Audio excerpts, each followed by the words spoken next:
CTV's Joy Malbon is in Nassau, in the Bahamas this morning, and she joins us now. Joy, we're getting a better sense of the scale of destruction in the Bahamas. Describe for us what you're seeing and what your understanding is of the situation on the ground. Well, some of those aerials that some of these aid groups and the U.S. military and Coast Guard have brought back, it is just jaw-dropping and really heartbreaking because, as you've described, these towns have been wiped off the map. Neighborhoods are gone. It looks like a bomb has gone off. And only now that the sun is out and people are starting to try and get into some of these places are they really seeing the scale of this destruction. And you're just hearing horrible stories. A fisherman who watched his wife die, she got hypothermia and she just slipped underwater as the water was rising up to their neck and they couldn't get out. I mean, the Prime Minister is saying that for sure the death toll will rise and this is catastrophic and it's just absolutely heartbreaking. I'm here in Nassau, which has become a staging ground for some of the search and rescue groups. So the death toll officially is at 7, and yes, officials expect that to go up. Joy, are people still waiting to be rescued? Yes. There's something like 70,000 people on those two islands you mentioned, Abaco Islands and Grand Bahama. But the U.S. Coast Guard is saying that, one of the major airports, Freeport, that we used to hear about as kids, Freeport, Bahamas, this is paradise. It is totally underwater, and roads to get to some of these airports are impassable. The Coast Guard has rescued about 49 people.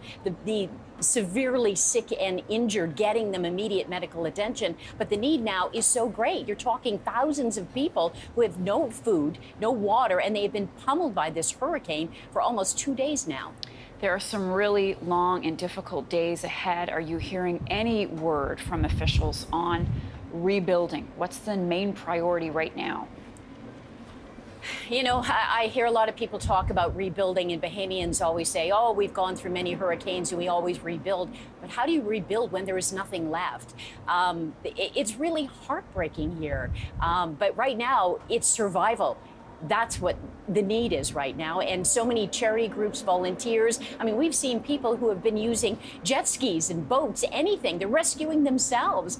So the need is great. And we know that a lot of aid groups and charity groups hope to get in by today.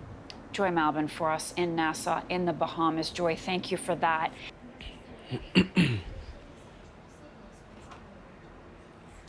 Shalom. I want to give all praises, honor and glory to Yahweh Bashem Yahshai.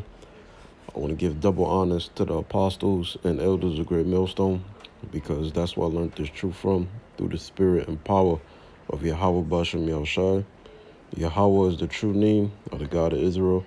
Yahweh Shai is who the world ignorantly calls Jesus Christ, but his one and only true name is Yahweh Shai. And pretty much what's not being reported on these different news media outlets is the fact that there's a lot of dead people in the Bahamas. They want to make it seem like they got everything under control, but they don't. All right. And, for you people that say, oh, maybe it's HARP, the government did this. Hey, maybe they did do it. But ultimately, according to Psalms chapter 17, verse 13, the Lord controls the wicked to do the things that they do on the left-hand side. All right. According to what? Job 12 and 16. The deceived and the deceiver are his. So everything has to go through the God of Israel. It has to be sanctioned. And he sanctioned for you people to be killed in the Bahamas. Because all this, this spirit of, joy is being taken away. The Bahamas, as you heard, it was like a paradise. You go there for vacation. Now it's pretty much underwater. It's, majority of it is underwater. And something that stood out was what? In the title, it said Apocalyptic, which that means what? Resembling the end of the world, which we know that the end of the world, it doesn't involve the whole earth being blown up. It involves the end of the Edomites empire, which today the Edomites is who? The so-called white race. They make up the nation of Edom in the Bible and the future judgments that's going to befall them. in these last days. So the end of the world, according to the book of 2nd Ezra, chapter 6, verse 9, Esau is the end of the world. All right, and Jacob is the beginning of it that followeth. So as soon as the so-called white man's empire is destroyed, which they're going to destroy themselves with thermonuclear missiles, in the midst of that, you're going to have an alien invasion, which really is the second coming of who the world ignorantly called Jesus Christ, which his true name is Yahushua. And he's coming back with a legion of angels and the so-called UFOs, along with Michael the Archangel, to deliver the elect of the nation of Israel. Because the elect of the nation of Israel won't be destroyed by the nuclear missiles. So apocalyptic, it says resembling the end of the world, momentous or catastrophic, or of resembling the biblical apocalypse. All right? So it's biblical what's going on. Now, this is live updates. Hurricane Dorian's aftermath in the Bahamas. So these are the key things. The Bahamas are in recovery mode after the Category 5 hurricane devastated the islands earlier this week. So what's a Category 5 storm? Well, let's go through it. Category 1 is what? Winds to 74 to 95 miles an hour, minor damage.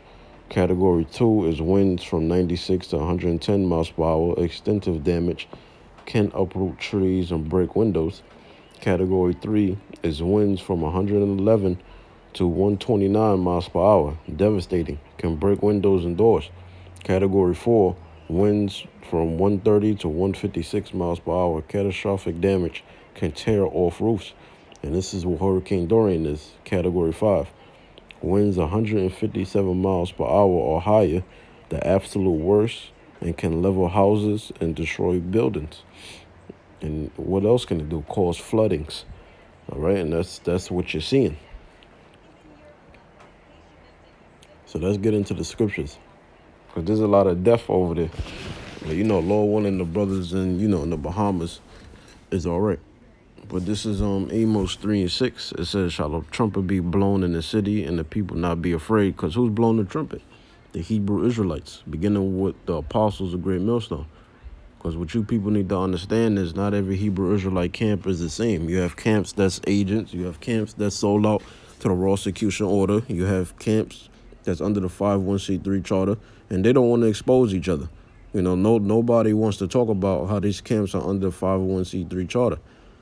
All right, nobody wants to expose their wickedness. But what is the media trying to do? Group us all together, like if we're all the same. We're not all the same. But the main part is the Hebrew Israelites, beginning with the apostles of Great Millstone and Great Millstone in general. We are the ones that's blown the trumpet in the cities, in the states, in the different countries, the different islands where we've been scattered at. Why? Because the God of Israel commanded us. In Matthew, the 22nd chapter, in the book of Luke 14 to 23.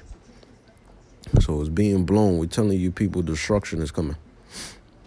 And people be not afraid. A lot of you people, you're not afraid.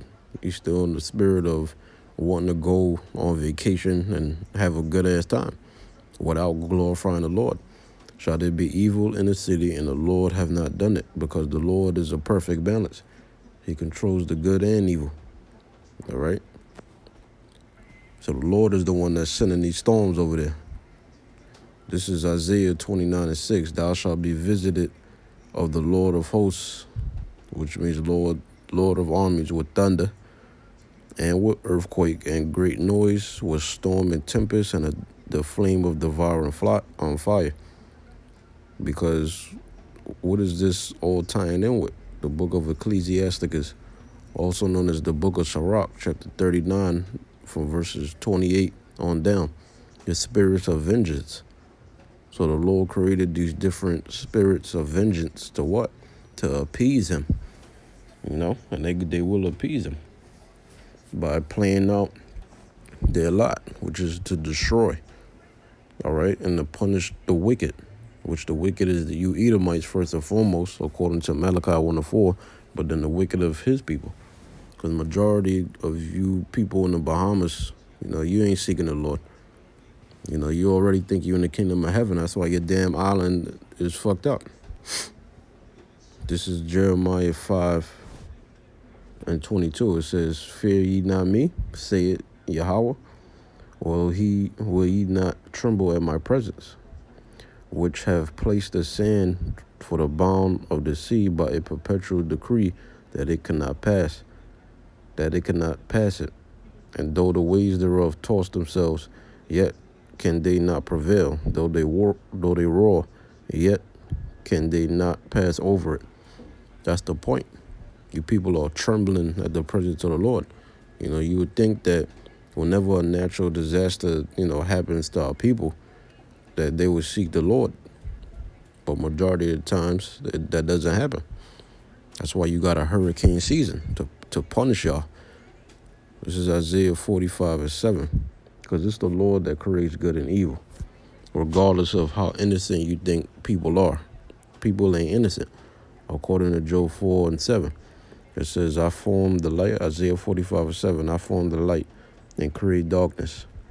I make peace and create evil. I, the Lord, do all these things." Yahweh is the one that does all these things. You can't just wake up and do something. That you got free will. According to Proverbs 20:24, Proverbs 16:9, Proverbs 21:1, Proverbs 16, verses 1-4, the Lord, and according to the book of Job, chapter 33, verses 14 on down, the Lord is the one that puts the thoughts in your mind to do the actions you do throughout the day. That's why you go to sleep. You go to sleep to be programmed on what you're going to do the following day, whether you want to believe it or not. All right? So the Lord is the one that creates peace and create evil. So you can march and protest and, say how bad something is, but if the Lord doesn't want that to happen, it ain't going to happen.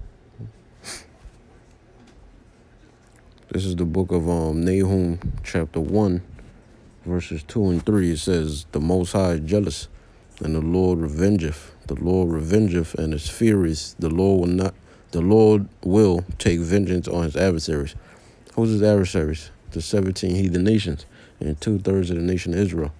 And he reserveth wrath for his enemies, these storms, these different spirits of vengeance. Verse 3, "The Lord is slow to anger and great in power, and will not at all acquaint the wicked. The Lord have his way in the whirlwind and in the storm, in the clouds of the dust of his feet." Exactly. People are dying. All right, there's a bunch of dead bodies over there in the Bahamas. And it's spreading up. It's going to Nova Scotia, it said.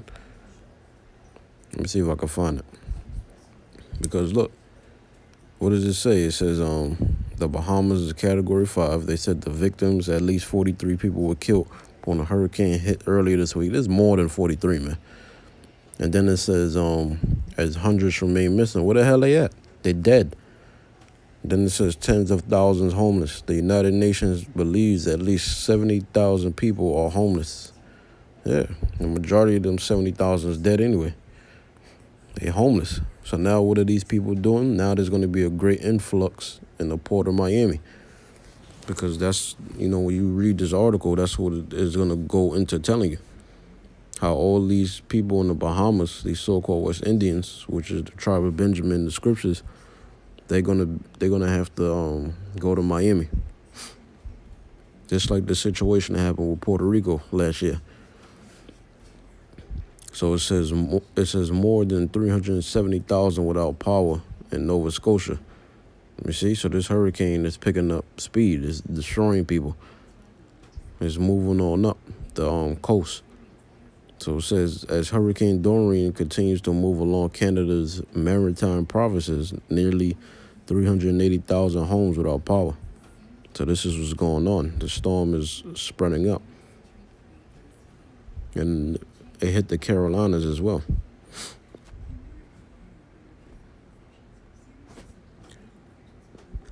So, yep. It says, the Lord have his way in the whirlwind and in the storm and the clouds of the dust of his feet.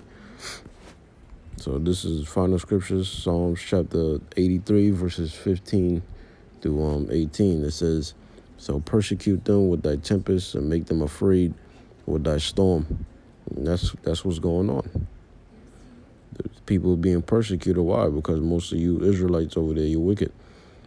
It says, fill their faces with shame that they may seek thy name, O Yahweh.